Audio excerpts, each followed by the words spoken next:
குறித்தான மிஷினரியோட தொடர்ச்சியை இன்னைக்கு நாம கேட்க போகிறதுக்கு உதவி செய்வாராக. போன வாரம் நான் ஒரு மிஷினரியை குறித்து சொன்னேன். ஜெரிஸ் கிரேஸ் ராஜகுமாரி அப்படின்னு சொல்லப்படுகிறதான நம்முடைய இந்திய தேசத்துல பிறந்து சென்னையில பிறந்து வளர்ந்து குழந்தை மருத்துவத்துல கோல்டு மெடலிஸ்ட் வாங்கி சென்னை கல்பாக்கம் மருத்துவ கல்லூரியில படித்து முடித்து ஊழியத்திற்கு செல்கிறதற்காக கீழ்பாக்கம் மருத்துவ கல்லூரியில கோல்டு மெடலிஸ்ட் சைல்டு ஸ்பெஷலிஸ்ட்ல கோல்டு மெடலிஸ்ட் வாங்கி ஊழியத்துக்காக ஒரிசா பட்டணத்திற்கு அழைக்கப்பட்டதான ஒரு மிஷினரியை குறித்து போன வாரம் கேட்டுக்கொண்டோம். அவங்க அழைக்கப்பட்டாங்க, ஆனால் ஊழியத்துக்கு போகிறதுக்கு தயங்குனாங்க அப்படின்னு நான் போன வாரம் முடித்தேன். அதோட தொடர்ச்சியை இன்றைக்கு நாம் ஆரம்பித்து கேட்க போகிறோம். நல்லா கவனிங்க. இந்த சகோதரியை குறித்து நம்ம ஏன் கேட்குறோம் அப்படின்னு சொன்னா, அவங்க நல்லா படிச்சாங்க. இன்னைக்கு இருக்கிற ஊழியத்துக்கு போகிற ஒரு தகுதினா அந்த காலத்துலலாம் யாரை சொல்லுவாங்கன்னா, படிக்கவே மாட்டேங்கான் பாஸ்டர், ரொம்ப எல்லா பாடத்துலையும் ஃபெயில் ஆகிட்டு இருக்கான், இவனை படிக்க வைக்கிறதுக்கு பதில் பேசாமல் ஊழியத்துக்கு அனுப்பி வச்சிடலாம் நினைக்கிறேன் அப்படின்னு தான் நிறைய குடும்பத்தில் நிறைய பிள்ளைகள் படிக்காத பிள்ளைகளை தான் அப்படி ஊழியத்துக்கு அனுப்புவாங்க. அந்த காலத்துலலாம் அதான் தகுதி. ஆனால் அப்படிப்பட்ட நேரத்தில் நல்ல படித்து உயர்ந்த ஸ்தானத்தில் அவர் அந்த படித்து கொண்டிருந்த நாட்கள்லேயே மருத்துவ கல்லூரியிலேயே அநேக பட்டங்கள் பெற்றிருக்கிறார்.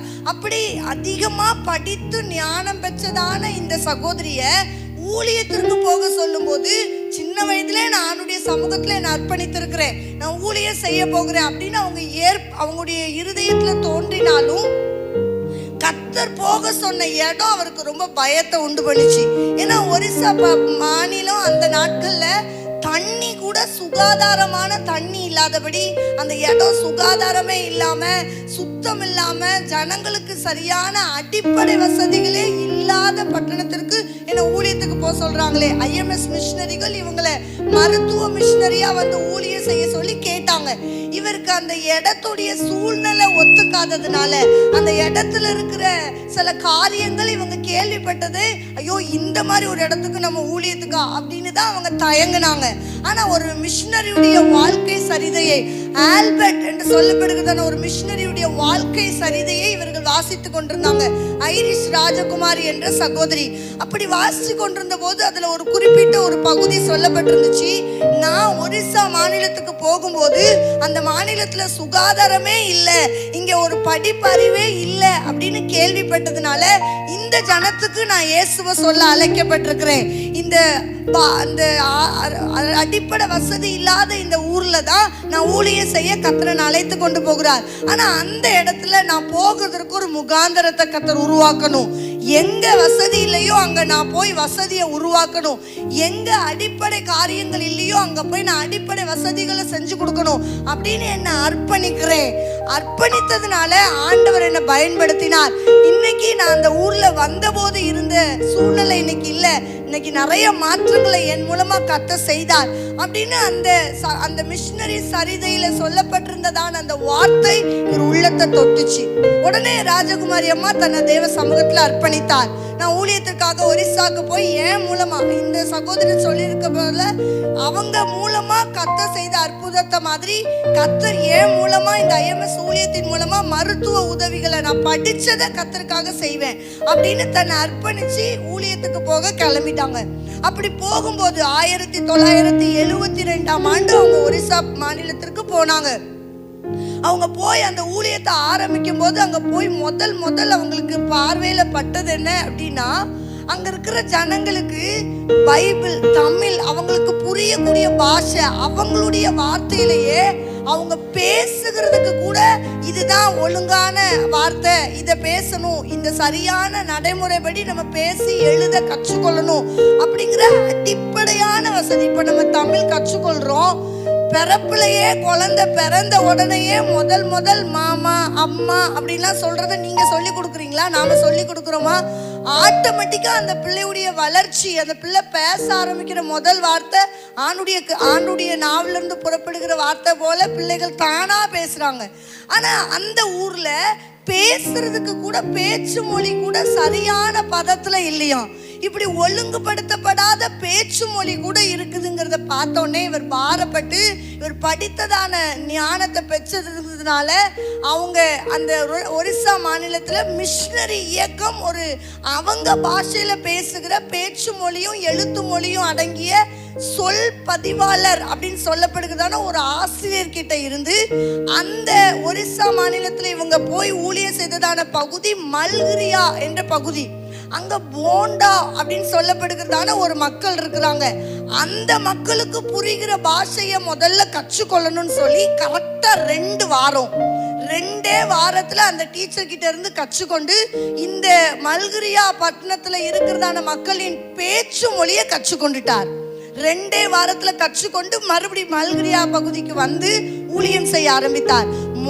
முதல் அவங்க சந்தித்ததான ஒரு வயசான பாட்டிக்கு அவங்களுக்கு புரிகிற பாஷையில இவர் இயேசுவை சொன்னார்.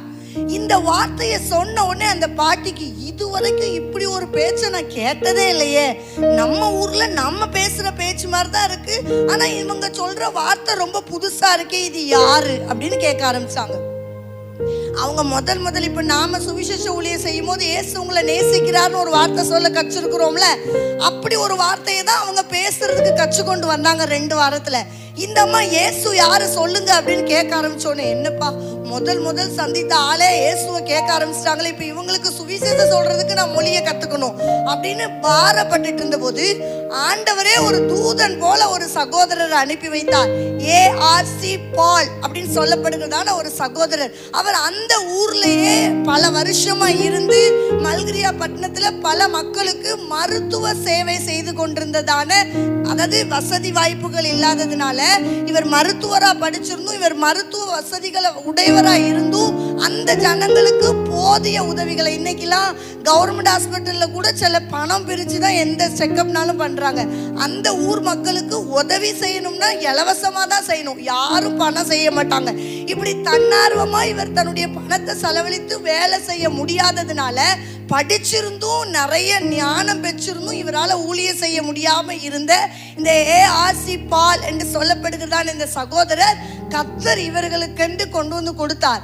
இந்த ஊர்ல தான் நான் இருக்கிறேன், இந்த ஊர்ல இருக்கிற ஜனங்களுக்கு பேச என்னால முடியும், நீங்க இயேசுவை பத்தி தமிழ்ல சொல்லுங்க, உங்க பாஷையில சொல்லுங்க, நான் புரிஞ்சுக்கிட்டு அவங்களுக்கு டிரான்ஸ்லேட் பண்றேன் அப்படின்னு 2 பேரும் இணைஞ்சாங்க.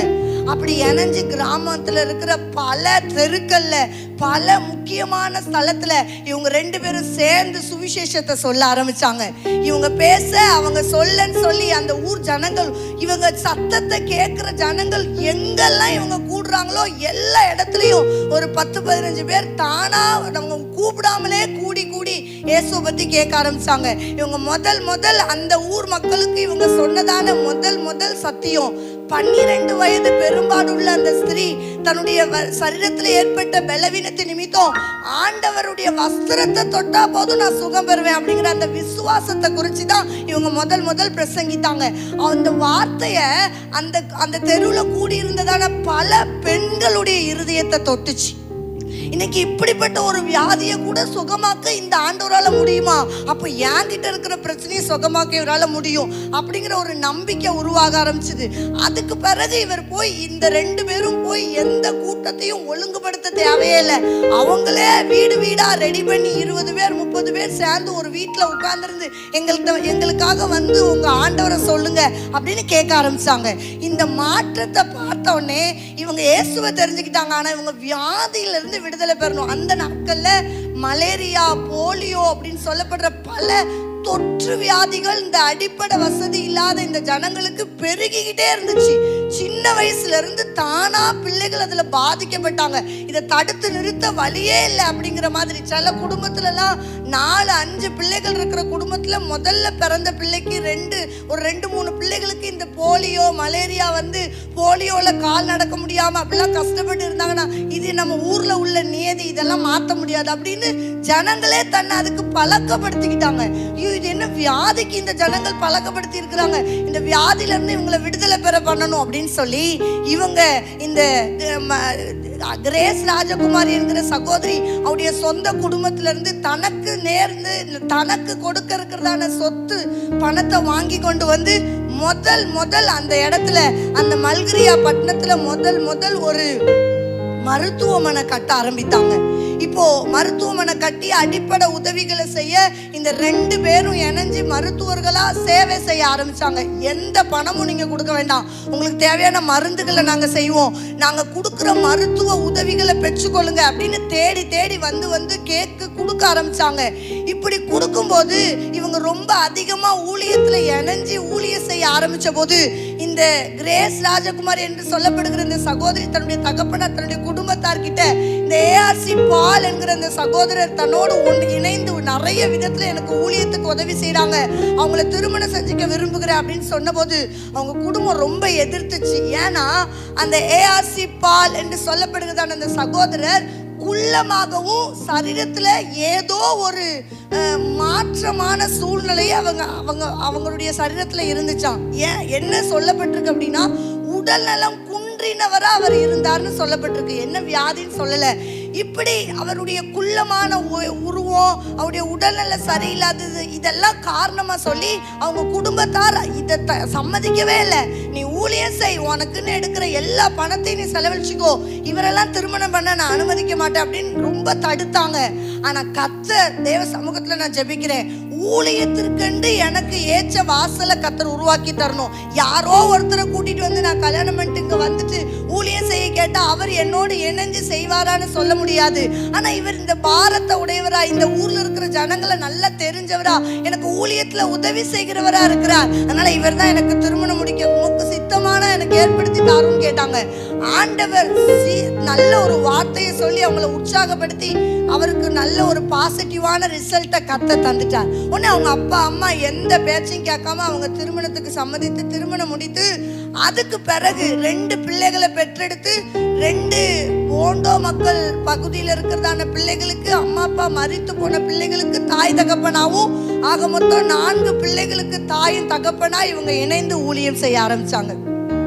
இவங்க செய்த மிக முக்கியமான ஊழியம் என்னன்னா, முதல் அந்த ஊர்ல இருக்கிற அடிப்படை காரியமா இருந்த சுகாதாரமான தண்ணி வேணும் அப்படின்னு ஒரு மிஷனரி இயக்கத்தோடு இணைஞ்சு அவங்களுடைய பண உதவியை பெற்றுக்கொண்டு 120 கிராமத்துல 30 கிணறுகளை தோண்டி நல்ல ஒவ்வொரு கிணற தோண்டும் போது, ஆண்டவரே இதுவரையிலும் இவங்க பெற்றுக்கொண்ட தண்ணி போல இல்லை, இப்போ அவங்க சுத்தமான சுகாதாரமான தண்ணியை பெறணும் அப்படின்னு ஜோமனி 30 இடத்துல கிணறு தோண்டாங்களாம். இவங்க தோண்டின எல்லா தண்ணியையும் சுகாதாரமா சுத்தமா கர்த்தர் உருவாக்கி தந்தார்.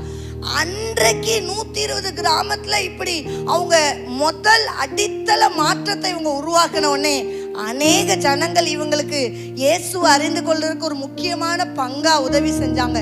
இனிமே இவங்க மூலமா எனக்கு நிறைய நன்மை கிடைக்கும் அப்படின்னு ஒரு கூட்ட ஜனம் வந்துச்சு. ஏதோ பணம் தருவாங்க அப்படின்னு ஒரு கூட்ட ஜனம் வந்துச்சு. என் வியாதிக்கு சுகம் தருவாங்க அப்படின்னு ஒரு கூட்ட ஜனம் வந்துச்சு. ஆனா ஒரு சில பெண்கள், ஒரு சில குடும்பங்கள் ஆண்டவரை பிடித்து கொள்வதற்காக வந்தாங்க. இந்த ஆண்டவரை பிடித்து கொள்ள வந்த அந்த கூட்டத்தை மட்டும் இந்த ராஜகுமாரி என்கிற சகோதரி பிடித்து கொண்டு அவங்களோடு இணைஞ்சு கரெக்டா 8 பெண்கள் தான் இணைஞ்சு ஜெபிப்பாங்களாம். இந்த 8 பெண்கள் இணைஞ்சு ஜெபித்து அந்த ஊர்ல பல மாற்றங்களை கொண்டு வந்தாங்க. இவங்க நிறைய பட்டங்கள் வாங்கி இருக்கிறாங்க, இவங்க நிறைய ஊழியங்கள் செஞ்சிருக்கிறாங்க. ரீச்சிங் ஹேண்ட் சொசைட்டி அப்படின்னு சொல்லப்படுகிறதான கிராமத்துல இருக்கிற அடித்தள மக்கள் கிட்ட நேரடியா சந்திச்சு அவங்களுக்கான உதவிகளை செய்யறது அப்படிங்கிறதுக்காக ரீச்சிங் ஹேண்ட் சொசைட்டி அப்படின்னு ஒரு ஊழியத்தை இவங்களே உருவாக்கி இந்த 8 சகோதரிகளுடைய ஜெபத்தின் மூலமா உருவாக்கப்பட்டு பல கிராமத்துல பல மாற்றங்களை கர்த்தர் செய்தார். இவர்கள் மூலமாக 3 ஆலயங்களை கர்த்தர் உருவாக்கி இருக்கிறார். 2 மருத்துவமனைகள் உருவாக்கப்பட்டிருக்கிறது. பல வியாதியஸ்தர்களுக்கு இவங்களுடைய மருத்துவமனையில முதல் ஆரம்பத்துல இலவசமா ஊழியம் செஞ்சாங்க. கொஞ்சம் பிறகு அவங்களுடைய வருமானம் கூட ஆரம்பிச்சது. அவங்களுடைய பொருளாதாரத்தின் நிலை அதிகரிக்க ஆரம்பிச்சோடனே அவங்களே தனக்கு ஏற்ற உதவிகளை அவங்களுடைய பணம் செலவழிச்சு அவங்களே பார்த்து கொள்ள முடிஞ்சது. இதன் மூலமா ஒரிசா மாநிலத்துல ஒரு மிகப்பெரிய மாற்றத்தை கர்த்தர் தந்தார். கடந்த 2025ஆம் ஆண்டு அக்டோபர் மாதம் 13ஆம் நாள் இந்த ஐரிஸ் கிரேஸ் ராஜகுமாரி என்று சொல்லப்படுகிறதான இந்த சகோதரி கர்த்தருக்குள் நித்திரை அடைந்தாங்க. இதுவரையிலும் இதுக்கு முன்பதாகவே ஒரு 18-19 ஆண்டுகளுக்கு முன்பதாகவே ஏஆர்சி பால் என்கிற சகோதரர் தன்னுடைய சரீரத்தில் ஏற்பட்டதான கிட்னி பாதிப்புனால ஒரு 18 வருடத்துக்கு முன்பதாகவே அவங்களுடைய கணவர் மரித்து போனார். அவங்க கணவர் மரித்து போன உடனே குடும்பத்தார் எல்லாரும், இனி போதும், நீ செஞ்ச ஊழியம், வா வீட்டுக்கு போயிடலாம், உன் பிள்ளைகள் எல்லாம் கூட்டிட்டு வா, நீ வளர்க்குற பிள்ளைனாலும் பரவாயில்ல கூட்டிட்டு வா, நான் பார்த்துக்கிறேன் அப்படின்னு சொல்லி வீட்டில் எல்லாரும் சொன்னபோது, நான் இந்த மல்கிரியால ஒரு பெரிய ஊழியத்தை செய்யாம இந்த தேசத்துக்கு திரும்பி வரவே மாட்டேன் அப்படின்னு பிடிவாதத்தோடு தன் பிள்ளைகளோடு இணைஞ்சி பல ஊழியத்திற்கு இவர் அடித்தளம் போட்டார். அவர் அடித்தளம் போட்டு போன வருஷம் வரைக்கும் அவர் செய்துட்டு இருந்த ஊழியத்தை இன்னும் கர்த்தருடைய வருகை பரியந்தம் அவர்கள் மூலமா உருவாக்கப்பட்ட பிள்ளைகள் செய்ய கர்த்தர் உருவாக்கி இருக்கிறார். இன்றைக்கும் மல்கிரியா என்கிற பட்டணத்துல ஒரு பெரிய மருத்துவ சேவைக்கு முன் உதாரணமாய் இந்த கிரேஸ் ராஜகுமாரி என்று சொல்லப்படுகிறதான சகோதரி திகழ்ந்து கொண்டிருக்கிறாங்க. இவங்க மூலமாக நாம கற்றுக்கொள்கிற ஒரு முக்கியமான பகுதி நான் சொல்ல மறந்துட்டேன்.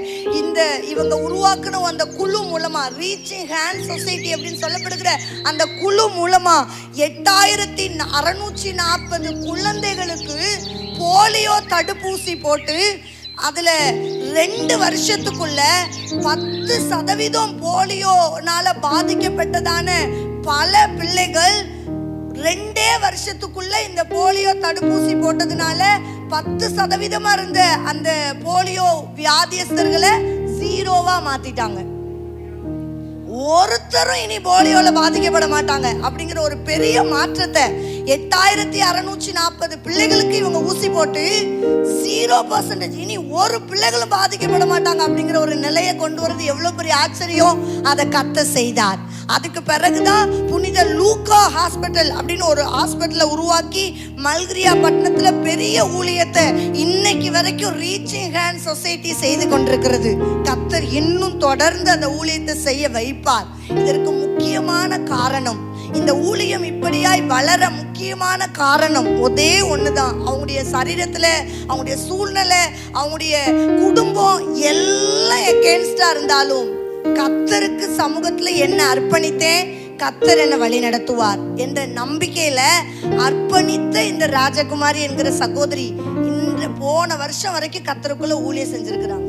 நாம தான் செய்தி நடந்து முடிச்ச உடனே பல வாரம் அர்ப்பணிக்கிறோம். ஆனா சர்ச்சை விட்டு வெளியே போனோடனே அர்ப்பணிப்பை மறந்துடுறோம். நாம் அப்படி இல்லாதபடிக்கு அர்ப்பணித்திருக்கிறோம். அதான் பிரசங்கி தன்னுடைய வேத வார்த்தையை சொல்லப்பட்டிருப்பார், தேவ சமூகத்துல மனம் பதறி கூட ஒன்னையும் சொல்லிடக்கூடாது. ஏன்னா மனம் பதறி பேசுறதையும் கர்த்தர் கேட்டுக்கொண்டிருக்கிறார். தேவ சமூகத்துல அர்ப்பணிச்சிருக்கிறீங்க, ஆண்டவரே நான் உமக்காக ஊழியம் செய்வேன், ஆண்டவரே நான் உம்முடைய சமூகத்துல தினமும் ஜெபிப்பேன்னு எத்தனை செய்தியில எத்தனை ஊழியக்காரங்களுடைய வார்த்தையை கேட்டு அர்ப்பணிச்சிருப்பீங்க. அந்த அர்ப்பணிப்புக்கு கீழ்ப்படியாமல் போயிருந்தா இந்த ராஜகுமாரி என்கிற சகோதரி நமக்கு கற்றுக் கொடுக்கிறார். கீழ்ப்படிவோம், கர்த்தர் நம் மூலமாய் பெரிய காரியங்களை செய்வார். கர்த்தர் தாமே இந்த வார்த்தையை ஆசீர்வதிப்பாராக. ஆமென்.